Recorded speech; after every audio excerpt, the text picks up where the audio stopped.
What if I told you Jesus came to abolish religion?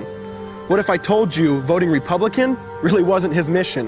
What if I told you Republican doesn't automatically mean Christian, and just because you call some people blind doesn't automatically give you vision?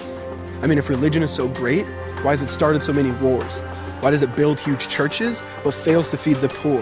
Tell single moms God doesn't love them if they've ever had a divorce, but in the Old Testament, God actually calls religious people whores. Religion might preach grace, but another thing they practice, tend to ridicule God's people. They did it to John the Baptist. They can't fix their problems, and so they just mask it, not realizing religion's like spraying perfume on a casket. See, the problem with religion is it never gets to the core.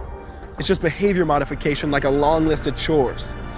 Like, let's dress up the outside, make it look nice and neat. But it's funny, that's what they used to do to mummies while the corpse rots underneath. Now, I ain't judging, I'm just saying, quit putting on a fake look. Because there's a problem if people only know that you're a Christian by your Facebook. I mean, in every other aspect of life, you know that logic's unworthy. It's like saying you play for the Lakers just because you bought a jersey. See, this was me too, but no one seemed to be on to me. Acting like a church kid while addicted to pornography. See, on Sunday I'd go to church, but Saturday getting faded, acting if I was simply created to just have sex and get wasted. See, I spent my whole life building this facade of neatness, but now that I know Jesus, I boast in my weakness. Because if grace is water, then the church should be an ocean. It's not a museum for good people, it's a hospital for the broken. Which means I don't have to hide my failure, I don't have to hide my sin. Because it doesn't depend on me, it depends on Him. See, because when I was God's enemy, and certainly not a fan, He looked down and said, I want that man. Which is why Jesus hated religion, and for it He called them fools. Don't you see so much better than just following some rules? Now let me clarify.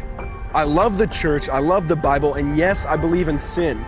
But if Jesus came to your church, would they actually let Him in? See, remember He was called a glutton and a drunkard by religious men. But the Son of God never supports self-righteousness, not now, not then.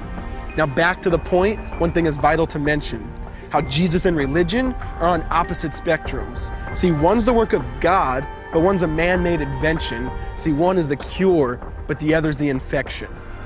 See, because religion says do, Jesus says done. Religion says slave, Jesus says son. Religion puts you in bondage, while Jesus sets you free. Religion makes you blind, but Jesus makes you see. And that's why religion and Jesus are two different clans. Religion is man searching for God. Christianity is God searching for man. Which is why salvation is freely mine and forgiveness is my own. Not based on my merits, but Jesus' obedience alone. Because He took the crown of thorns and the blood dripped down His face. He took what we all deserved. I guess that's why you call it grace. And while being murdered, He yelled, Father, forgive them. They know not what they do. Because when He was dangling on that cross, He was thinking of you. And He absorbed all your sin and He buried it in the tomb, which is why I'm kneeling at the cross saying, come on, there's room.